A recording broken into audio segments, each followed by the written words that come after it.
வணக்கம் மகளே. கேரளா மாநிலம் எர்ணாகுளம் அருகே ஆலுவா சக்கரகுளம் பகுதியை சேர்ந்தவர் தான் சந்திரன். இவர் அங்கே இருக்கக்கூடிய ஒரு தனியார் பள்ளியில் பகுதி நேர பூங்கா பராமரிப்பாளராகவும் பூந்தொட்டி தொழிற்சாலையில் மிக குறைவான சம்பளத்தில் இன்னொரு வேலையும் செஞ்சுட்டு அதில் வரக்கூடிய வருமானத்தை வச்சு தன்னுடைய குடும்பத்தை நடத்திட்டு வராரு. இதே பகுதியை சேர்ந்த இளம்பெண் தான் ஸ்மிஜா. இவங்களுக்கு 2 குழந்தைங்க இருக்காங்க. கணவன் வேலைக்கு போகிறாங்க. இவங்களுடைய 2 குழந்தைக்கு அடிக்கடி உடம்பு சரியில்லாமல் போகும். அதனால் மருத்துவ செலவுக்கு பணம் இல்லாததால் அந்த பகுதியிலே ரோட்டோரமாக ஒரு சின்னதாக ஒரு லாட்ரி கடையும் போட்டிருக்காங்க. லாட்ரி கடையில் வரக்கூடிய வருமானத்தை வச்சு தான் தன்னுடைய குழந்தைக்கான மருத்துவ செலவை அவங்க செலவழிச்சிட்டு வராங்க. இந்த ஸ்மிஜா போட்டிருக்கக்கூடிய இந்த லாட்ரி கடையில் தான் நிறைய பேர் லாட்ரி டிக்கெட்டும் வாங்குவாங்க. அதில் ஒருத்தர் தான் சந்திரன். சந்திரனும் எப்போவுமே வழக்கம் போல் ஸ்மிஜாவுடைய லாட்ரி கடையில் தான் டிக்கெட்டு வாங்குவாங்க. ஸ்மிதா வறுமையான ஒரு குடும்பத்தை சேர்ந்த ஒரு பெண் அப்படிங்கிறதால தான் வாங்கி வச்சுருந்த அந்த லாட்ரி டிக்கெட்டை அந்த டேட் முடிகிறதுக்குள்ளே விற்றே ஆகணும். ஸோ இதுக்காக அவங்க தான் கடைக்கு வரக்கூடிய வாடிக்கையாளர்கிட்ட அவங்களுடைய மொபைல் ஃபோன் நம்பரையும் வாங்கி வச்சுருப்பாங்க. சப்போஸ் கடைசி டேட் வருது, அந்த லாட்ரி டிக்கெட் விற்கலை அப்படின்னா அந்த சம்மந்தப்பட்ட வாடிக்கையாளர்களுமே ஃபோன் பண்ணி இந்த மாதிரி டிக்கெட் வாங்கிக்கிறீங்களா அப்படின்னு சொல்லி எப்படியாவது அந்த டிக்கெட்டை விற்கணும்னு சொல்லி தான் முயற்சி பண்ணுவாங்க. ஏன்னா அவங்களுக்கு அந்த டிக்கெட் விற்காமல் போனால் வரக்கூடிய நஷ்டத்தை சமாளிக்க முடியாது. ரொம்ப வறுமையான குடும்பத்தை சேர்ந்த பெண்மணி. ஸோ அதனால் அவங்க தான் கடைக்கு வரக்கூடிய வாடிக்கையாளர்கிட்ட மொபைல் நம்பரை வாங்கி வச்சுப்பாங்க. இந்த வருடம் பார்த்திங்கன்னா கோடை காலத்தில் கேரள அரசு ஒரு சிறப்பு லாட்ரி குழுக்களை ஏற்பாடு செஞ்சுருந்தாங்க. சிறப்பு குழுக்கள் என்பதால் டிக்கெட்டோடைய விலை 200 ரூபாய் அப்படின்னு சொல்லி கேரள அரசு நிர்ணயம் செஞ்சுருந்தாங்க. அன்னைக்குன்னு பார்த்து ஸ்மிதாவுடைய லாட்ரி கடையில் அவங்க வாங்கி வச்சிருந்த கோடை சிறப்பு லாட்ரி டிக்கெட் விற்காமவே இருந்துச்சு. நிறைய இருந்ததால் இதனால் அவங்களுக்கு நிறைய நஷ்டம் ஏற்படுமோ அப்படின்னு சொல்லி பயமும் ஏற்பட்டுச்சு. கேரளாவில் பொறுத்த வரைக்கும் பார்த்திங்கன்னா குழுக்கள் வழக்கமாக பிற்பகலில் தான் நடக்கும். ஸோ அதனால் இன்றைக்கி காலையிலே நம்ம இருக்கக்கூடிய லாட்ரி டிக்கெட் எல்லாத்தையுமே விற்றுறணும், அப்போ தான் நம்ம நஷ்டம் ஏற்படாது அப்படின்னு சொல்லிட்டு ஸ்மிதா என்ன பண்ணாங்கன்னா தாங்கிட்ட இருக்கக்கூடிய அந்த வாடிக்கையாளர் நம்பர் இருக்குல்ல, அவங்க எல்லாத்துக்குமே ஃபோன் போட்டு லாட்ரி சீட்டு வேணுமா அப்படின்னு சொல்லி ஒவ்வொருத்தருக்கிட்டே கேட்குறாங்க. இந்த மாதிரி 6 கோடி ரூபாய் பரிசு உங்களுக்கு வேணுமா, 200 ரூபா தான் டிக்கெட் அப்படின்னு சொல்லி ஒவ்வொருத்தர் கேட்குறாங்க. அதே போல் தான் ஸ்மிதா சந்திரனுக்கும் ஃபோன் பண்ணாங்க. ஃபோன் பண்ணி இந்த மாதிரி 6 கோடி ரூபா லாட்ரி சீட்டு இன்றைக்கி மதியம் குழுக்கள் நீங்கள் வாங்கிக்கிறீங்களா அப்படின்னு சொல்லி சந்திரன்கிட்ட கேட்டிருக்காங்க. அப்போது சந்திரன் சொல்லியிருக்காரு, என்கிட்ட இப்போ காசு இல்லைம்மா, நான் இந்த வாரம் கடைசியில் எனக்கு சம்பளம் வரும், நான் சம்பளம் போட்ட உடனே உனக்கு 200 ரூபா நான் பணம் கொடுத்துறேன், எனக்கு நீ 200 ரூபாய்க்கு அந்த டிக்கெட்டை எனக்கு கடனாக கொடுப்பியா அப்படின்னு சொல்லி சந்திரன் ஸ்மிஜா கிட்ட கேட்டிருக்காங்க. அவங்களும் சரிண்ணா நீங்கள் இந்த வாரம் கடைசி கொடுங்க, பரவாயில்ல நான் எப்படியாவது சமாளிச்சுக்கிறேன் அப்படின்னு சொல்லிட்டு உங்களுக்கு என்ன டிக்கெட் வேணும் அப்படின்னு சொல்லி கேட்டிருக்காங்க. அவங்க வழக்கமாக பார்த்தீங்கன்னா ஸ்மிஜாவுடைய கடைக்கு வரக்கூடிய வாடிக்கையாளர் எல்லாருமே கூட்டுனா 1 வரணும், இல்லைனா கூட்டுனா 6 வரணும் அப்படிங்கிற மாதிரி டிக்கெட் இருக்கா அப்படின்னு சொல்லி கேட்டு தான் நிறைய பேர் வாங்கிட்டு போவாங்க. ஆனால் சந்திரனுக்கு ஒரு பழக்கம், நமக்கு கூட்டுனா 8 வந்தால் நமக்கு இருக்கக்கூடிய இந்த 7 சனி நம்மளை விட்டு போயிடும் அப்படின்னு சொல்லி அவளுக்கு ஒரு எண்ணம். அதனால் அவர் என்ன சொன்னார்னா, கூட்டுனா 8 வர மாதிரி ஒரு டிக்கெட்டை எனக்கு எடுத்து கொடுமா அப்படின்னு சொல்லி அவர் ஸ்மிஜா கிட்ட சொல்லியிருக்காரு. உடனே ஸ்மிஜாவும் சரிண்ணா நான் தேடி பார்க்குறேன் அப்படின்னு சொல்லிட்டு தேடி பிடிச்சி ஒரு லாட்ரி டிக்கெட்டை எடுத்துட்டாங்க.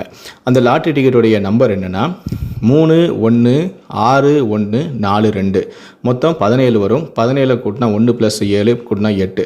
ஸோ இந்த மாதிரி கூட்டினா 8 வருது அப்படின்னு சொல்லிட்டு ஸ்மிஜா உடனே என்ன பண்ணாங்கன்னா அந்த லாட்ரி டிக்கெட்டை ஒரு ஃபோட்டோ எடுத்து சந்திரனுக்கு அனுப்பிட்டாங்க. ஆனால் நீங்கள் சொன்ன மாதிரியே கூட்டினா 8 வரக்கூடிய ஒரு லாட்ரி டிக்கெட்டுமா, இதுதானே உங்களுடைய நம்பர் அப்படின்னு சொல்லிட்டு அவங்களுக்கு அந்த ஃபோட்டோ எடுத்து அனுப்பிட்டு நீங்கள் இந்த வாரம் கடைசியில் அந்த 200 ரூபா கொடுங்கண்ணா போதும் அப்படின்னு சொல்லிட்டு அனுப்பி வச்சிடறாங்க.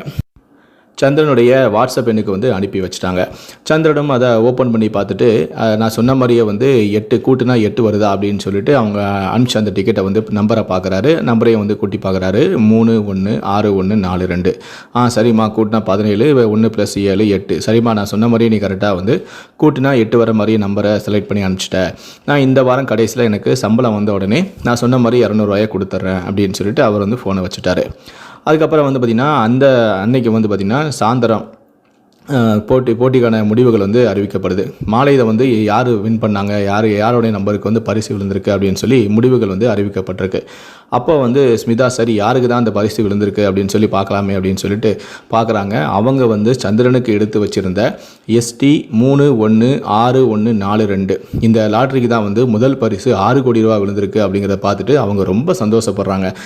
நான் இப்படி எடுத்து வச்ச நான் என் கையால் ஒருத்தருக்காக கொடுத்த இந்த லாட்ரி டிக்கெட்டில் அவர் கோடீஸ்வரர் ஆகிட்டார். ஒரு 200 ரூபா கூட அவர்கிட்ட இல்லாத ஒரு மனுஷனை நான் இன்றைக்கி கோடீஸ்வரன் ஆக்கியிருக்கேன், என்னால் அவர் கோடீஸ்வரர் ஆகிட்டார் அப்படின்னு அவங்களுக்கு ரொம்ப சந்தோஷம். ஏன்னா கடனுக்காக கொடுத்த 200 ரூபாயில இன்றைக்கி அவருக்கு 6 கோடி ரூபா விழுந்திருக்கு அப்படின்னு சொல்லி அவங்க உச்சக்கட்ட மகிழ்ச்சிக்கே போயிட்டாங்க. அது மட்டும் இல்லை, அந்த லாட்ரி டிக்கெட் வந்து அப்போது ஸ்மிஜாவுடைய கையில் தான் இருந்திருக்கு. அந்த டிக்கெட் இன்னும் அந்த சந்திரன் கைக்கு போகல. அப்போது இவங்களுடைய கையில் தான் வந்து அந்த 6 கோடி ரூபா இருக்குது. ஆனால் அதற்குரிய பணம் இன்னும் அவங்க கைக்கு இன்னும் வரவே இல்லை. அந்த 200 ரூபா கடனாக தான் கொடுத்துருக்காங்க, அதற்குரிய பணம் இன்னும் வரவே இல்லை. ஆனால் ஸ்மிஜாவோ ஒரு கணம் கூட யோசிக்கவே இல்லை, இந்த பணத்தை நம்ம எடுத்துக்கலாமா அப்படின்னு சொல்லி ஒரு நிமிஷம் கூட யோசிக்கவே இல்லை. அந்த சந்திரன் கூட வந்து இன்றைக்கி சாயந்தரம் தானே வந்து குழுக்கள் நமக்கு விழுந்திருக்கா விழலையா அப்படின்னு சொல்லி பார்க்கலாமேன்னு சொல்லி அவர் ஆர்வமும் காட்டலை. அவருடைய வேலையிலே வந்து அவர் இன்ட்ரெஸ்ட்டாக இருந்திருக்காரு. அவருடைய வேலையிலே வந்து அவர் கவனம் செலுத்ததால் குழுக்கள் எப்படி வேணால் போயிட்டு போகுது அப்படின்னு சொல்லி அவர் அதை கண்டுக்காமே இருக்காரு. ஆனால் சந்திரா வந்து பார்த்துட்டு உடனே சந்திரனுக்கு ஃபோன் பண்ண ஸ்மிதாவோ, அண்ணா உங்களுக்காக நான் ஒதுக்கி வச்சிருக்கக்கூடிய இந்த 316142 இந்த லாட்ரிக்கு தானே முதல் பரிசான 6 கோடி ரூபா விழுந்திருக்கு அப்படின்னு சொல்லியிருக்காங்க. இதை கேட்ட சந்திரன் ஒரு நிமிஷத்தில் ஆச்சரியத்தில் ஆடியே போயிட்டாரு. இப்படி ஒரு இன்பதிர்ச்சி நீ கொடுப்ப நான் நினச்சி கூட பார்க்கலாமா, எனக்காமா 6 கோடி ரூபா அப்படியாம்மா அப்படின்னு சொல்லி நான் ரொம்ப சந்தோஷமாக இருக்குமா அப்படின்னு சொல்லிட்டு ரொம்ப தன்னுடைய மகிழ்ச்சியை வந்து வெளிப்படுத்தியிருக்காரு. இதை பார்த்துட்டு ஸ்மிதாவுக்கு சந்தோஷம் தாங்க முடியல. ரொம்ப சந்தோஷப்பட்டு உடனே வந்து அவங்களுக்காக எடுத்து வச்ச அந்த லாட்ரி டிக்கெட் எடுத்துகிட்டு நேராக வந்து ஓடி போய் சந்திரனுடைய வீட்டுக்கு ஓடி போகிறாங்க. ஓடி போய் அவங்க வந்து சொல்கிறாங்க, அண்ணா நீங்கள் வந்து கடனுக்காக வாங்கி வச்சு இந்த 200 ரூபா லாட்ரி டிக்கெட்டில் உங்களுக்கு முதல் பரிசாக 6 கோடி ரூபா விழுந்திருக்கணும் அப்படின்னு சொல்லி ரொம்ப சந்தோஷமாக அவங்க வீட்டுக்கு கொண்டு போய் கொடுக்குறாங்க. ஸ்மிதா நடிச்சிருந்தா அந்த அவங்கக்கிட்ட இருக்கக்கூடிய அந்த லாட்ரி டிக்கெட்டை அவங்களே வச்சுருக்கலாம். ஏன்னா அவங்க கடனுக்காக தான் கொடுத்துருக்காங்க, அவங்களுக்கு உரிய பணம் அவங்களுக்கு வரலை. அவங்களே எடுத்துகிட்டு போயிட்டு அந்த லாட்ரி டிக்கெட்டை கொண்டு அரசாங்கத்தை கொடுத்து 6 கோடி ரூபா பணத்தை வாங்கிக்கலாம். ஆனால் அவங்க அது செய்யலை. ஏன்னா இது என் தொழிலுக்கு நான் வந்து துரோகம் செய்ய விரும்பலை, இந்த 200 கோடி ரூபா நான் அவருக்கு கடனாக தான் கொடுத்துருக்கேன் அப்படின்னு சொல்லிட்டு அந்த லாட்ரி டிக்கெட் எடுத்துகிட்டு நேர்மையாக அவங்களுடைய வீட்டுக்கு போய் இந்தாங்கண்ணா அப்படின்னு சொல்லி அவங்கக்கிட்ட இந்த பணத்தை இந்த லாட்ரி டிக்கெட்டை ஒப்படைச்சிட்டு அந்த லாட்ரி டிக்கெட்டுக்கான 200 ரூபாய் பணத்தை மட்டுமே கராராக வாங்கிட்டு வந்துட்டாங்க. அதுக்கப்புறம் அவரும் என்ன பண்ணாருன்னா, சந்திரன் என்ன பண்ணாருன்னா, இந்த லாட்ரி டிக்கெட் எடுத்துகிட்டு போயிட்டு அவர் வந்து கவர்மெண்ட்டை கொடுத்துட்டு அந்த 6 கோடி ரூபாயும் வாங்கிட்டார். இது குறித்து ஆச்சரியமடைந்த சந்திரன் வந்து என்ன சொன்னார்னா, ஸ்மிதா வந்து இந்த மாதிரி செய்வாங்கன்னு நான் கொஞ்சம் கூட எதிர்பார்க்கல. ஏன்னா நான் வந்து 200 ரூபா கடனுக்காக தான் வாங்கியிருந்தேன். அந்த லாட்ரி டிக்கெட்டு கூட அவங்கக்கிட்ட தான் இருந்துச்சு, எங்கிட்ட கிடையாது. அவங்க நினச்சிருந்தா என்ன அவங்க ஏமாற்றிருக்கலாம். ஆனால் அவங்க அந்த பெண் அதை செய்யலை. அந்த பெண் ரொம்ப நேர்மையான பெண். அதனால் வீடு தேடி வந்து நான் கூட ஃபோன் பண்ணி அந்த டிக்கெட்டை பற்றி நான் கேட்கவே இல்லை. அந்த பெண்ணே வந்து குழுக்கள் விழுந்திருக்கான்னு பார்த்துட்டு அவங்களே வந்து என்னுடைய வீட்டுக்கே வந்து அந்த லாட்ரி டிக்கெட்டை கொடுத்துட்டு போயிட்டாங்க. எனக்கு பரிசு விழுந்ததை விட இந்த பெண்ணு செஞ்சது தான் எனக்கு ரொம்ப ஆச்சரியமாக இருந்துச்சு அப்படின்னு சொல்லி அந்த பெண்ணை வந்து புகழ்ந்து பாடுறாரு. அதுக்கப்புறம் சந்திரனை பற்றி சொல்லணும்னா, சந்திரனுக்கு வந்து மனைவி சலிதா, ரஞ்சிதா அப்படின்னு 2 மகள்களும் 1 மகனும் இருக்காங்க. இந்த பரிசு தொகையை வச்சு நீங்கள் என்ன செய்ய போகிறீங்க அப்படின்னு சொல்லி கேட்டதுக்கு, என்னுடைய மூத்த மகளுக்கு நான் வந்து ஒரு வீடு கட்டி கொடுக்க போகிறேன், இளைய மகளுக்கு வந்து நான் திருமணம் நடத்தி வைக்க போகிறேன், மீதி கொஞ்சம் பணத்தில் நான் வந்து என்னுடைய மகனுடைய படிப்பு செலவுக்காக நான் பயன்படுத்த போகிறேன் அப்படின்னு சொன்னாங்க.